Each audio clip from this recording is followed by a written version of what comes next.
Hello everyone, কেমন আছো সবাই? আমি জিন্নাত আর তোমরা দেখছো JH রাইড 350। আজকে আমার বাড়ির অ্যাকোরিয়ামটা রেস্টোর করব। তো অনেকদিন এই অবস্থায় পড়েছিল, তো জাস্ট এখন বাইকটা নিয়ে বেরিয়ে পড়েছি। তো যাব এখন আমরা নুনঠিয়ায় মাছ অ্যাকোরিয়ামের মাছ কিনতে। তো জাস্ট বাইকটা স্টার্ট দিলাম, তো সঙ্গে সঙ্গে আমরা পৌঁছেও গেছি। আর এখানে অনেক পাখি, অনেক ছোট ছোট খরগোশও পাওয়া যায়। তো এখন রাজাদা, যে নুনঠিয়া বাজারে এনার দোকান, তো এখন মাছ তুলছে। আমি দুটো শার্ক নেবো, স্টার ফিশ নেবো, ব্ল্যাক ফিশ নেবো, তার সঙ্গে নেবো দুটো ছোট ছোট চাঁদা টাইপের মাছ। এই দেখো, আমি 10 পিস মাছ নিয়েছি 100 টাকায়, তার সঙ্গে একটা খাবারও নিয়েছি মাছের। তো এখন বাড়ি চলে এসেছি আর এই ভিডিওটা করছে আমার ভাইপো ফারদিন। তো দেখো, মাছটা আমি অ্যাকোরিয়ামে ঢেলে দিলাম। তো যারা যারা অ্যাকোরিয়াম খুব পছন্দ করো, তো অবশ্যই লাইক কমেন্ট শেয়ার করো।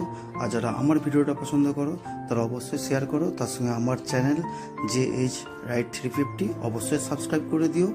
তো এরকম ছোট ছোট শর্ট ভিডিও পেতে অবশ্যই আমার চ্যানেলটা সাবস্ক্রাইব করে দিও। আজকে এই পর্যন্ত, দেখা হবে আবার নেক্সট ব্লগে। টাটা।